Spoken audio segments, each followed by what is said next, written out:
Hello everyone, and welcome to this webinar from Joyous about creating an inclusive feedback culture. So thank you everyone for taking some time today to listen to what I have to say. For those of you that don't know Joyous, we are very much a purpose-based business, and our purpose is to make life better for working people. Now, of course, making life better for working people is bigger than something that we can achieve just by ourselves. So we realise that we need a bunch of assistance from other people to do that. So we work with lots of other organisations, whether they're creating content or whether it's working for our clients and so on, to create that objective. And I must say that if you work in the field of human resources, is there a more important objective than that one? So our little corner of the world is about feedback, and we really do believe that giving employees a voice is a very, very important place to start when it comes to making life better for working people. And so our vision at Joyous is to help everyone in an organisation feel comfortable both giving and receiving feedback, and that feedback should spark some action.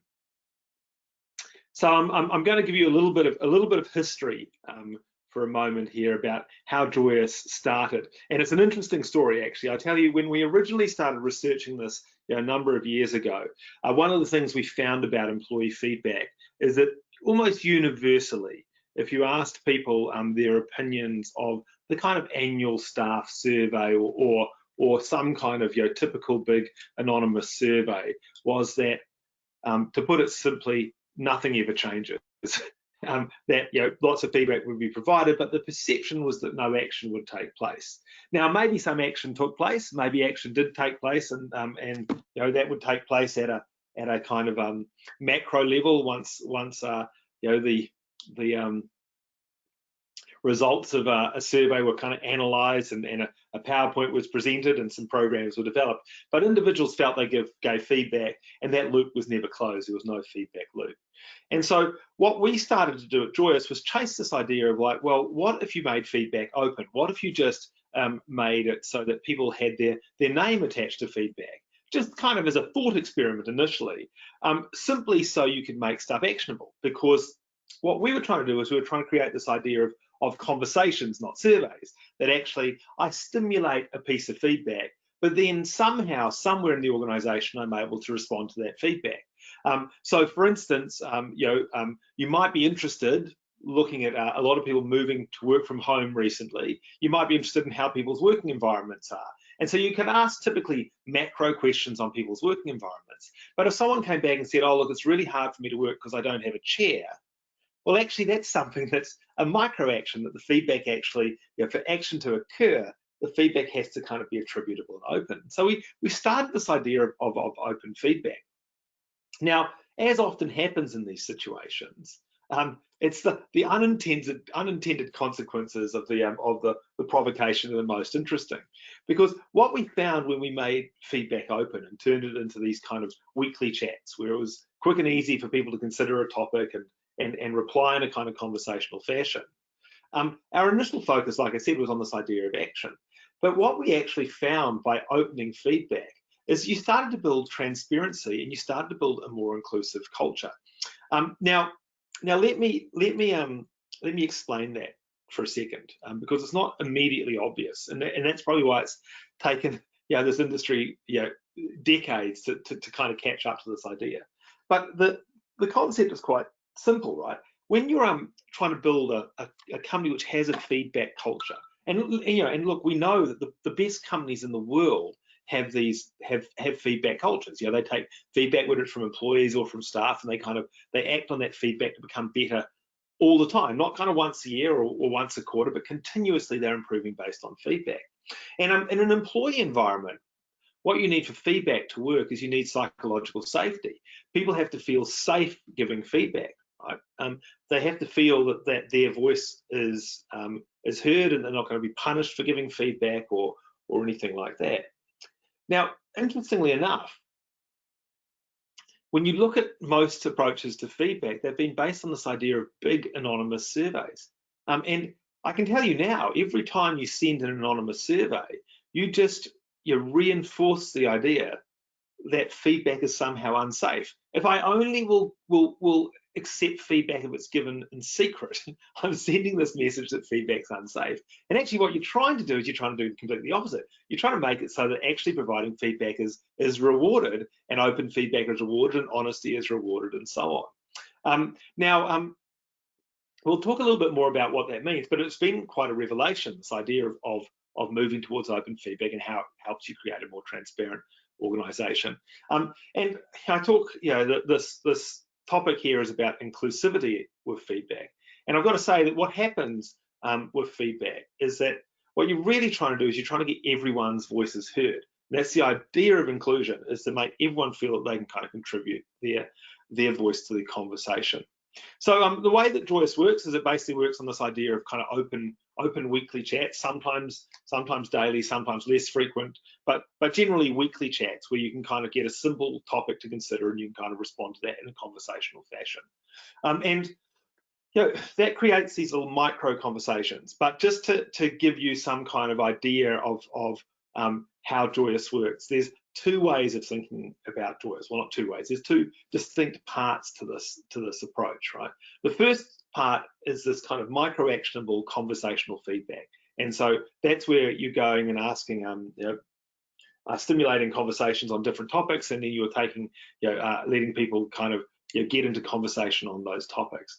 But there is another part of it too, which is that we take all of the information from those topics, and then we use different kinds of algorithms and machine intelligence to extract from that the kind of insights into the big subjects that are important to the organization. So I'm just showing you today an example of a kind of model here that Joyous can use, and this is the employee experience genome project model, which is a project that Joyous sponsored, and that is one where you're looking at employee experience and employee engagement. You can see some realms down the left-hand side there of culture and environment, well-being, fairness and inclusion, and engagement.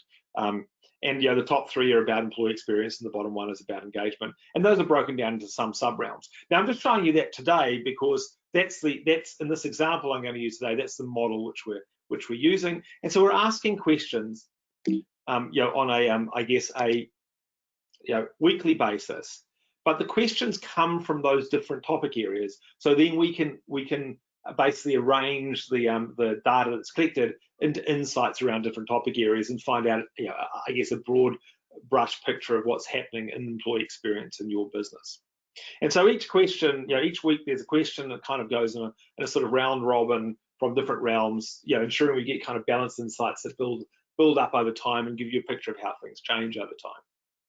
Now, I mentioned this idea of open feedback, and open feedback is different than I guess old style anonymous feedback. And one of the biggest things that happens when you do this is not that there's a lot more to it effectively than just going, okay, well, we're going to move today from having a model with feedback given in secret. Now we're going to put people's names and avatars next to it. Actually, in fact, what is happening here is that you have to change a number of things. And one of the things you need to change the way that you talk. And so typically in the past, your big sort of employee surveys were very, very much about, they'd ask questions which were kind of ego bruising. They'd ask questions about leadership and talk about your leader and so on.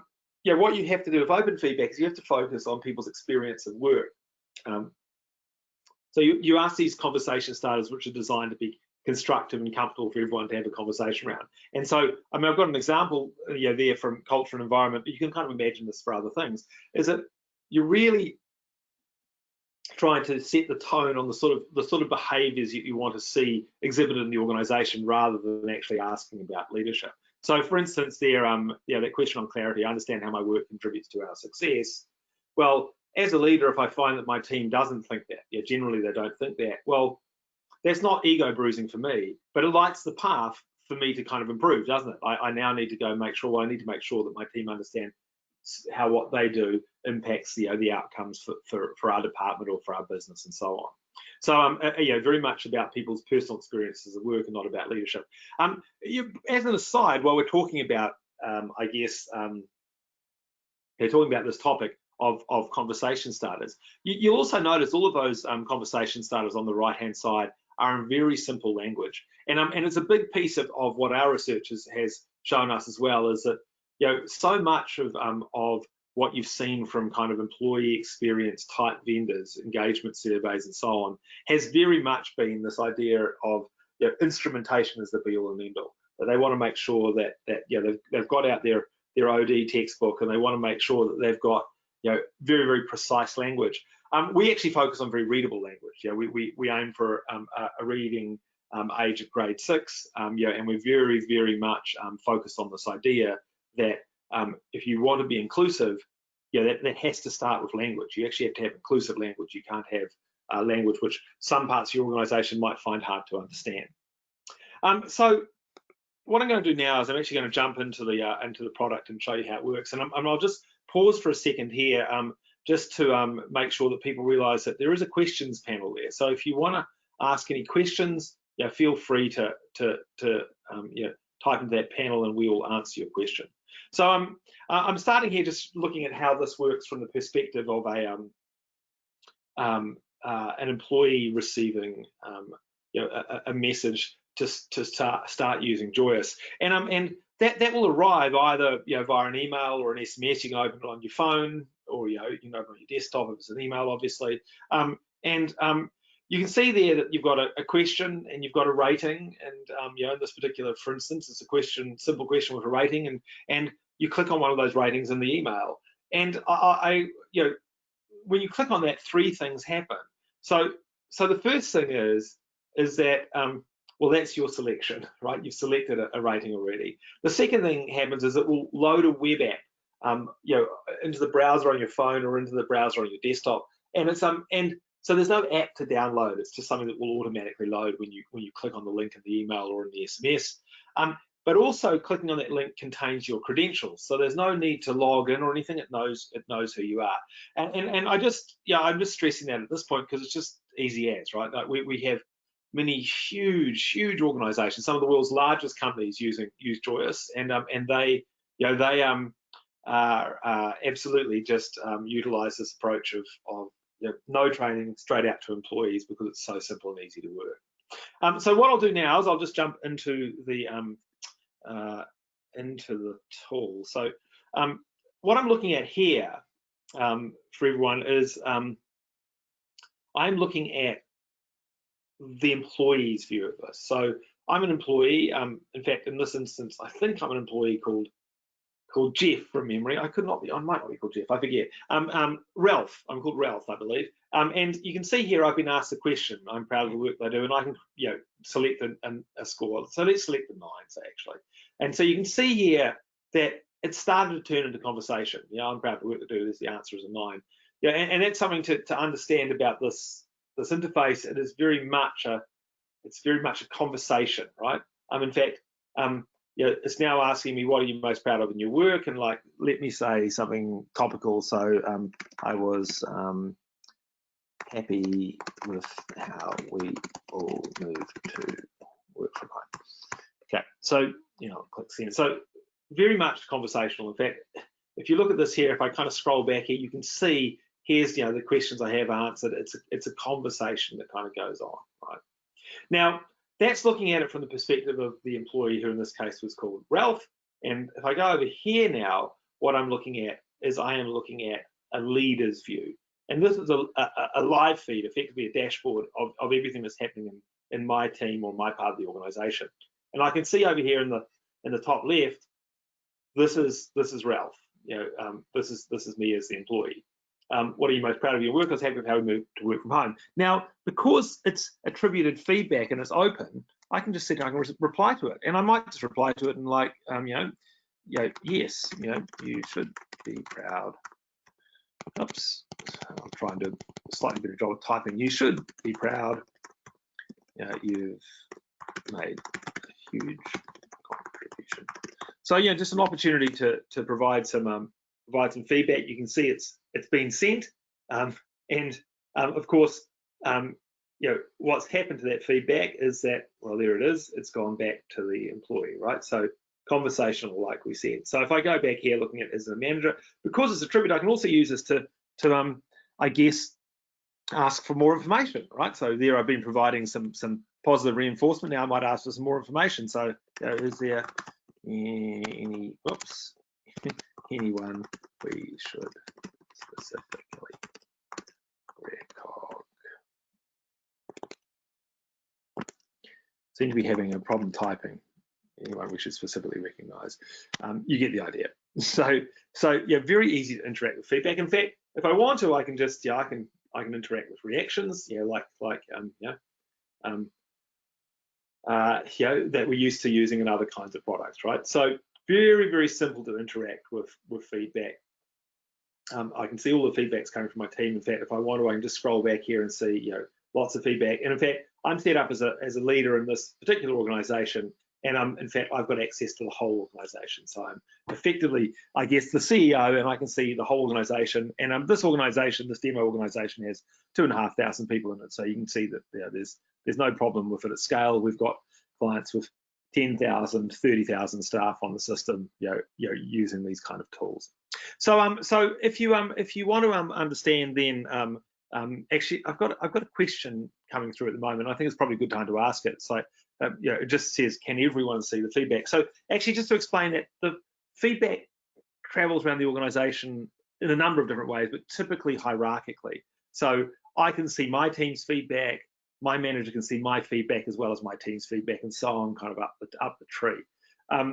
We do actually we do support all sorts of different kinds of structures. So we support matrix structures. We have a real lead in agile organizations. So we support lots of organizations where they have agile teams which form and reform. So for instance, your squad lead might see your feedback as well as your chapter lead. We work in all those different kinds of environments. So if you've got lots and lots of feedback because you're a senior person or someone in HR or something like that, it's very simple to filter feedback. So if I just say, okay, well, I'm interested in just looking at the sales organization. So now I'm just looking at feedback from sales. In fact, I want to look at feedback from sales and marketing. So now I'm looking at feedback from sales and marketing teams, right? And let's say I'm about to go and visit the Wellington office.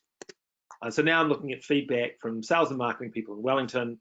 I'm particularly interested in the topic of well-being, and I really want to just drill into people who have negative sentiment and well-being. So I'm looking at people with negative sentiment and well-being who work in sales and marketing in Wellington, right? So you can see very straightforward to filter the information in any way you kind of want, right? And that is really the power of Joyous, is this ability to kind of work in a live feed environment, but also be able to just drill into data as you want to. So another example might be that, well, I'm with the employee Ralph before, so I'm Ralph's manager. I'm about to meet with Ralph. I'm now looking at all the feedback that Ralph has provided. Right? I can see all the feedback he's provided over time. Right? Or alternatively, maybe I am interested in. I'm about to meet with Adele Butcher, and now I'm looking at all of Adele Butcher's team's feedback. Right? So very straightforward to understand that. By the way, a lot of the feedback that's in the system is a little bit random because we have a demo robot that generates demo feedback for us, in case you're wondering.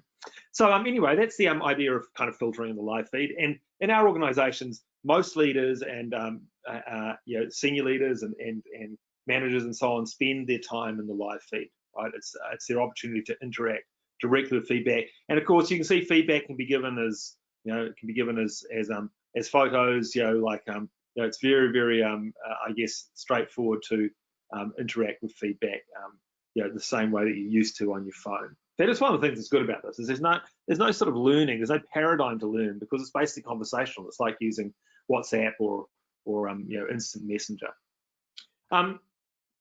So that's the live feed where people spend a lot of their time, but also, interestingly, for both leaders and HR and others, we obviously extract insights out of this data as well. And so what we're looking at here is we're looking at some, I guess, summaries of those things which we were talking about before. So I said that this particular demo was set up to look at culture and environment, fairness, inclusion, well-being, and engagement. There you can see the scores for those different things, right? Now, one of the things that's nice about Joyous is these things are designed to be fed down to every level of the organisation. So if you're just a team leader with maybe 10 people in your team, you will see this information for your 10 people. And it's been designed so it's easy to digest at every level. So rather than being kind of arcane sort of HR speak, we've got a spectrum here, and we can see that culture and environment is on a spectrum, somewhere from limiting to empowering. At the moment, we're sort of in the middle, but we're heading towards empowering, so we're improving. And you can see the distribution of people in there. And you can go into the breakdown. So, we talked about the fact the realm of culture environment was made up of some other sub-realms. You can see those sub-realms there. You can see what the trends are, how you're doing. And you can go, and of course you can do that for all these different things. You can go right into the history as well, right? So I can see what questions have been asked at what date. I go back here and I can see, understand how my work contributes to our success. It's a particularly low score. I might be interested in that, and you know what? The cool thing is whenever you see this little speech bubble, this blue speech bubble, if you click on that, it will actually take you back to the verbatims which related to that particular piece of that particular insight. So you can always connect the actual conversation straight back to the insight you're looking at, which is phenomenally powerful. In fact, you can do that even when you filter. So we talked before about filtering on people from Wellington, right? Who are in sales, right? So we're looking at people in sales in Wellington here, if I'm looking at these scores here, I don't know. Let's say I want to look into this particular score here. Well, this is telling me, I'm treated with respect at work, so it's a question about fairness and inclusion. I'm looking at that for salespeople in Wellington. I can click on that and I can see the verbatims which relate quite specifically to that data point. It's a picture of the A team down here. I did tell you that our demo robot was a little bit random at times. Okay, so if I just go back to the insights, you can see that it's very, very simple to just apply those filters to insights as well. Right? So that's how you look at your kind of overall scores for the organisation. You can also compare different parts of the organisation. So I'm just looking at my direct reports here at the moment and how they score for different things. I can see that, gosh, my biggest challenge is in well-being. If I want to drill into well-being, I can see kind of where that is. Again, of course, I see these things here. I can go back to the data points which relate to them. So very easy to drill in. I can compare whatever kind of different demographics we have. So we connect to different systems, and so we can get all of those demographics out of there. And let me just again show that you can easily create yourself a report by just applying some filters. So now I'm just looking at these scores in Wellington. I'm quite specifically interested in well-being because that seems to be the an area there where we've got some challenges, and I want to compare sales with marketing. So you can see super easy just to build yourself a little report with any kind of level of depth that you want, and that's one of the things that happens with Joyous is that people kind of explore their way around the data which we provide. Right? So that's I guess a simple summary of the product. I've got a question here at the moment which I will answer right now, which just says where does the data come from? So obviously lots of this data comes from the kind of conversations, but the demographic data and so on comes out of your system. So very, very easy to connect Joyous to any other system that you have. So if you have Microsoft Active Directory, we can connect to that and do single sign-on, but also upload all of the data that you need, on what divisions people are in or who their manager is and so on. Otherwise, we can connect to any number of HRIS, or the kind of the popular ones, like SuccessFactors by SAP, Cornerstone On Demand, Workday, as well as the payroll providers like ADP and so on. But also we provide very flexible connectors, so we can even just connect to spreadsheets or exports from virtually any kind of system. So we absorb data from other systems is probably the simplest way to put that. So the more data that you have, the more different ways you can, I guess, slice and dice your insights. I'm just going to jump out of this. Last look at the live feed, which is like where I said, many of our clients' staff spend a lot of their time. And if I just go back into my presentation here.